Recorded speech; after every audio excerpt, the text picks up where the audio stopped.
جو ہونا ہے اس نے ہونا ہے.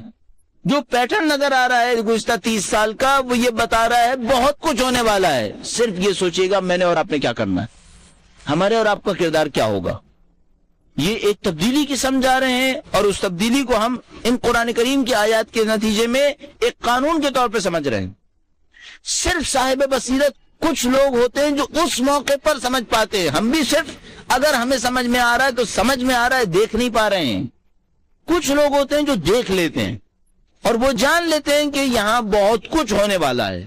اب ذرا مثال پر آئیے اس عظیم الشان ہستی کی جن کے نام پر آپ نے 3 دفعہ درود بھیجا. اس وقت جب پورا مکہ شرک سے دوچار تھا, پورے مکے کے اوپر جاہلیت پھیلی ہوئی تھی, پورے مکے کی ثقافت جاہلیت کی ثقافت تھی. جاہلیت کا مطلب ہے قتل و غارت گری کی ثقافت, فحشا کی ثقافت. قابل ذکر بھی نہیں ہے لیکن اگر اتنا کہتا چلوں کہ جس وقت بی بی خدیجہ پاکیزگی کے عالم میں زندگی گزار رہی تھی, جاہلیت سے طاہرہ کا لقب لے رہی تھی, اس وقت پوچھے گا ابو سفیان کی ماں کیا کر رہی تھی, اس وقت پوچھے گا معاویہ کی ماں کیا کر رہی تھی. آج یہ لوگ آ رہے ہیں ان لوگوں کو بڑھانے کی کوشش کر رہے ہیں. آج یہ لوگ آ رہے ہیں ہمارے سامنے بنی امیہ کا تذکرہ کر رہے ہیں. ذرا کوئی پوچھے تو صحیح کہ جب خاندان اہل بیت اطہار علیہ السلام کی جدہ ماجدہ جاہلیت کے زمانے میں طاہرہ کا لقب لے رہی تھی, ان کا خاندان کیا کر رہا تھا؟ جس وقت خاندان اہل بیت اطہار علیہ السلام کی عظیم الشان ہستیاں عبد المطلب اور ابو طالب کی صورت میں پاکیزگی کا درس دے رہے تھے جاہلیت کے زمانے میں, ان کا خاندان کیا کر رہا تھا اس وقت؟ نہیں سمجھ پا رہے, دھوکہ دینے کی کوشش کر رہے ہیں, مسلمانوں کو دوسرے راستے پر لے جانے کی کوشش کر رہے ہیں. کوئی ذرا دیکھے بی بی کا کردار کیا ہے. اپنے آپ سے سوال کیجیے گا بی بی نے نبی اکرم سے شادی کیوں کی؟ جاہلیت کے کسی معیار کے تحت بی بی کو نبی اکرم سے شادی نہیں کرنی چاہیے تھی. جاہلیت کے تمام معیار یہ کہہ رہے تھے کہ بی بی کے پاس ان سے کہیں بہتر, نعوذ باللہ جاہلیت کے طور پر ان سے کہیں بہتر رشتے موجود تھے. کیوں بی بی نے سب کو ٹھکرا دیا؟ بی بی نے کیا دیکھا نبی اکرم کی ذات مقدس کے اندر؟ اب ایک وہ روایت ہے جو عمومی روایت ہے. عمومی روایت یہ ہے کہ بی بی نے اپنے غلام کو ساتھ کیا, غلام کو ساتھ کرنے کے نتیجے میں بی بی نے دیکھا کہ یہ امانت دار ہیں اور امانت داری کو دیکھتے ہوئے شادی کر لی. میرا اپنا ذہن کہتا ہے شاید یہ بات چھوٹی بات ہے, میرا اپنا ذہن کہتا ہے شاید معاملہ اس سے کہیں زیادہ پیچیدہ ہے. اب تھوڑا سا پس منظر سوچئے گا کہ بی بی کے رشتہ داروں میں ورقۃ ابن نوفل نام کر کے ایک شخص ہے جو عیسائی ہے, اس نے عیسائی کتابیں پڑھی ہیں, اور ہمارے دوسرے فرقے تو یہاں تک لکھتے ہیں کہ نبی بھی جبرائیل کو نہیں پہچان پائے تھے, ورقۃ ابن نوفل نے کہا تھا تو پہچان پائے تھے. اتنا تو خیر ہم ورقۃ ابن نوفل کو بڑا نہیں سمجھتے ہیں بہرحال, لیکن اتنا ہمیں سمجھ میں آتا ہے کہ ہاں ٹھیک ہے, ورقۃ ابن نوفل ایک عیسائی اسکالر ہونے کی وجہ سے کچھ کتابیں پڑھتا ہے اور وہ جانتا ہے کہ پیچھے کیا حالات گزرے ہیں. اچھا, عیسائی کتابوں کے اندر, یہودی کتابوں کے اندر نبی اکرم کی نشانیاں اتنی تفصیل سے لکھی ہیں کہ قرآن کریم کے صریح الفاظ ہیں کہ اے نبی, اہل کتاب آپ کو ایسا پہچانتے ہیں جیسے وہ اپنے بچوں کو پہچانتے ہیں. تصور فرمائیے گا, میں اپنے بچوں کو پہچاننے میں غلطی نہیں کر سکتا. اہل کتاب نبی کو ایسا پہچانتے ہیں جیسے اپنے بچوں کو پہچانتے ہیں. اس کا مطلب یہ ورقۃ ابن نوفل کو کم از کم اچھی طرح پتا ہوگا نبی کی نشانیاں کیا ہیں, نبی کے علامات کیا ہیں. ورقۃ ابن نوفل ان باتوں کو بی بی خدیجہ تک منتقل کر چکے ہیں. یہ کہ وحی ہوئی, جیسے ہی وحی ہوئی سب سے پہلے بی بی خدیجہ نبی اکرم کو لے کر ورقۃ ابن نوفل کے پاس آئیں. کوئی وجہ ہونی چاہیے, کوئی پس منظر ہونا چاہیے. اس کا مطلب یہ ہے کہ ورقۃ ابن نوفل نے بی بی کو پہلے سے آگاہ کیا ہوا تھا کہ اے بی بی, اس عظیم الشان ہستی کے اندر کچھ تبدیلیاں واقع ہوں گی, کچھ واقعات پیش آئیں گے. جیسے بی بی نے وہ واقعہ سنا, سب سے پہلے نبی اکرم کو لے کے ورقہ کے پاس پہنچ گئیں. اب میں اپنے طور پر یوں سمجھتا ہوں, بی بی جاہلیت کے زمانے میں تشریف فرما ہے, کوئی ساتھ دینے والا اطراف میں نہیں ہے, چند رشتہ دار عیسائی ہو گئے ہیں اور انہوں نے بی بی کو بتا دیا ہے کہ اے طاہرہ, اس علاقے میں اللہ کا نبی آنے والا ہے. یہودی بھی جانتے تھے, عیسائی بھی جانتے تھے. مثال کے طور پر وہ راہب, شام کا راہب بحیرہ, وہ جانتا تھا, سب جانتے تھے. سوال یہ کہ اب بی بی خدیجہ نہیں جانتی تھی؟ کیوں نہ جانتی ہوں؟ عرب کی طاقتور عورتیں، تمام وسائل ان کے ہاتھ میں ہیں، ورقہ جیسا عالم ان کے ہاتھ میں ہے، شام تک کے راہبوں سے ان کے رابطے بنے ہوئے ہیں، اور ہم یہ کہیں کہ بیوی نہیں جانتی کہ یہاں پر کیا ہونے والا ہے، جبکہ اپنے ماحول کی باغی بھی ہیں، جاہلیت کی باغی خاتون ہیں، جاہلیت کے ساتھ ان کا کوئی رابطہ نہیں بن پاتا۔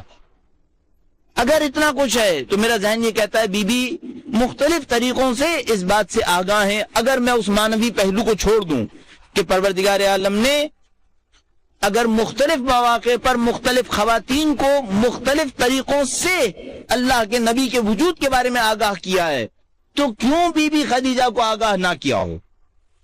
جب مادر موسیٰ کو یہ پتا ہے کہ میرے بطن سے اللہ کا نبی آنے والا ہے، اس کی حفاظت کرتی ہے، تو کیوں بی بی خدیجہ کو نہ پتا چلا ہو؟ بہرحال اگر اس مانوی امکان کو ترک کر دیا جائے، عقلی طور سے سوچا جائے، تو عقلی طور سے تمام امکانات اس بات کی طرف لے کر جا رہے ہیں کہ بی بی خدیجہ ایک آنے والی ہستی کے امکان سے آگاہ ہیں، جانتی ہیں کہ یہاں کوئی آنے والا ہے۔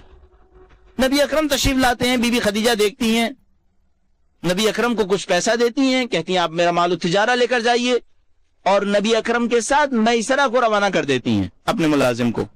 اس ملازم کا کردار کیا ہے؟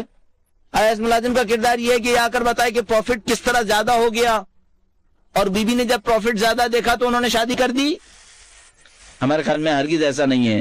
میسرہ نے آ کر بی بی کو یہ بتایا کہ اے بی بی، جتنی نشانیوں کو آپ تلاش کر رہی تھیں سب اس نبی کی ذات میں موجود ہیں، وہ ساری نشانیاں جو آپ مجھ سے کہہ رہی تھیں کہ میں کسی مرد میں ڈھونڈ پاؤں، وہ اس عظیم الشان ہستی کے اندر موجود ہیں۔ جیسے ہی نبی مکہ واپس آتے ہیں، بی بی میسرہ سے ملتی ہیں، فوراً نبی اکرم کے پاس رشتہ ازدواج بھجوا دیتی ہیں، کہتی ہے میں شادی کرنے کو تیار ہوں۔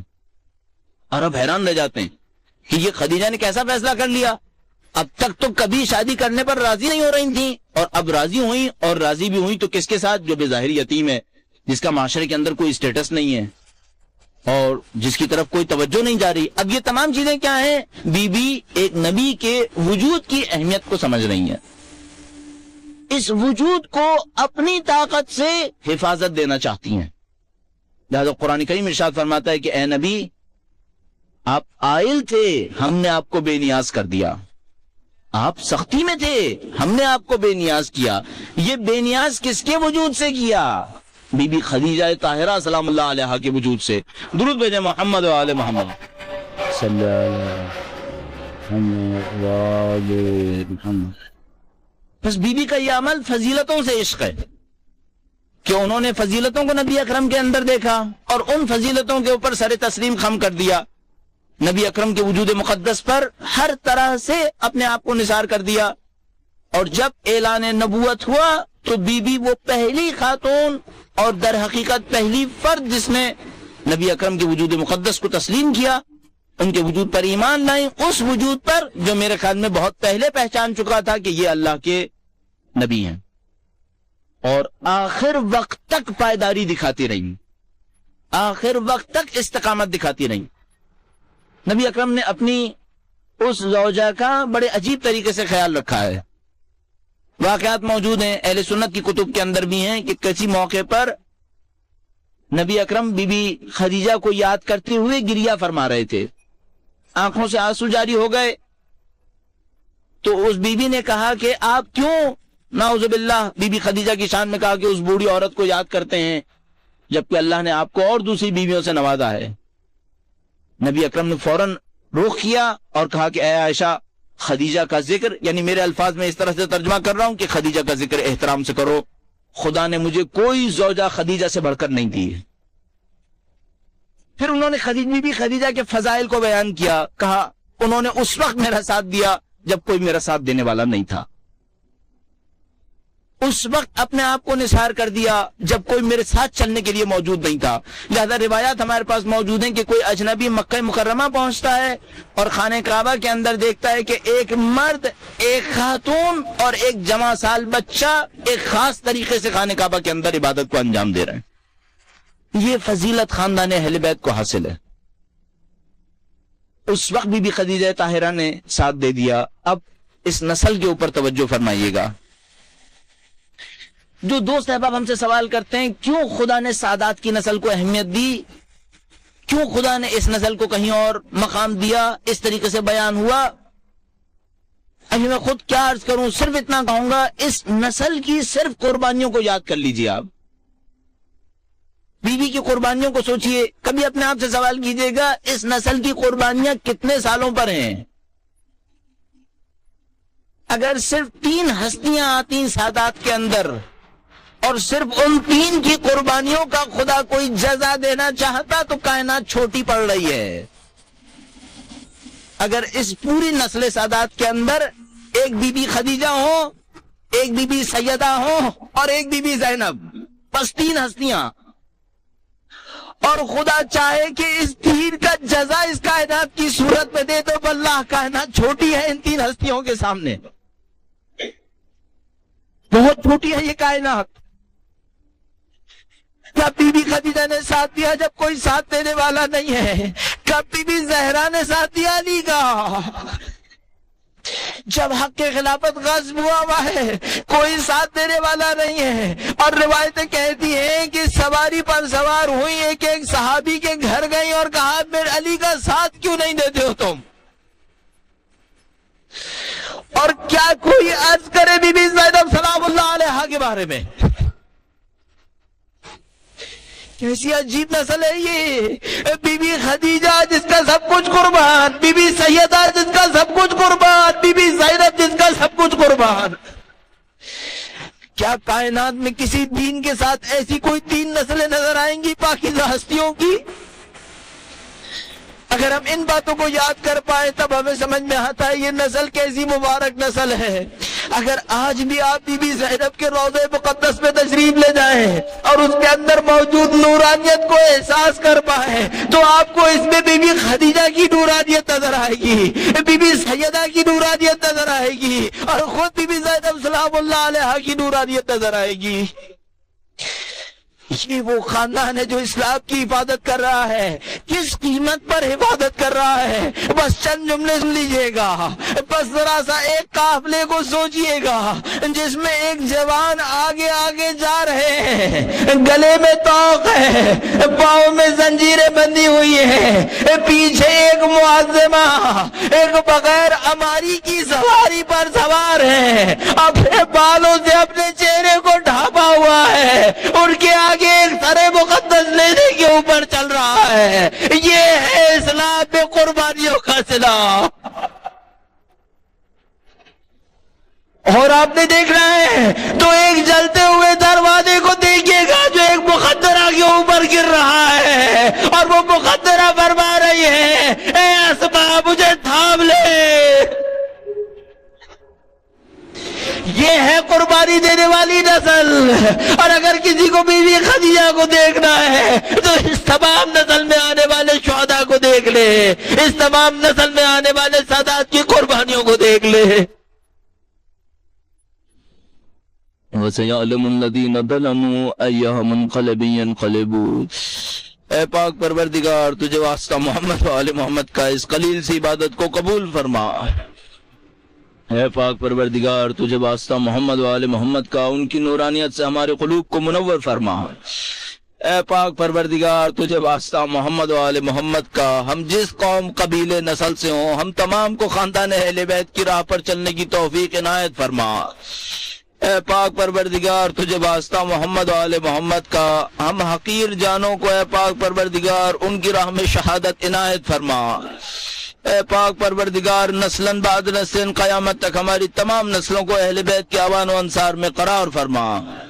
اے پاک پروردگار ان کے چاہنے والے دنیا میں جہاں کہیں بھی ہوں تو ان کی جان مال عزت و آبرو کی حفاظت فرما.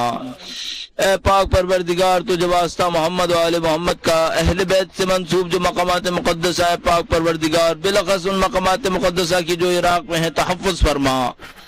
اے پاک پروردگار تجھے واسطہ محمد و آل محمد کا اہل کفر اہل نفاق لشکروں کے ساتھ لے کر اسلام پر حملہ آور ہے پاک پروردگار لشکر کفر کو نیست و نابود فرما.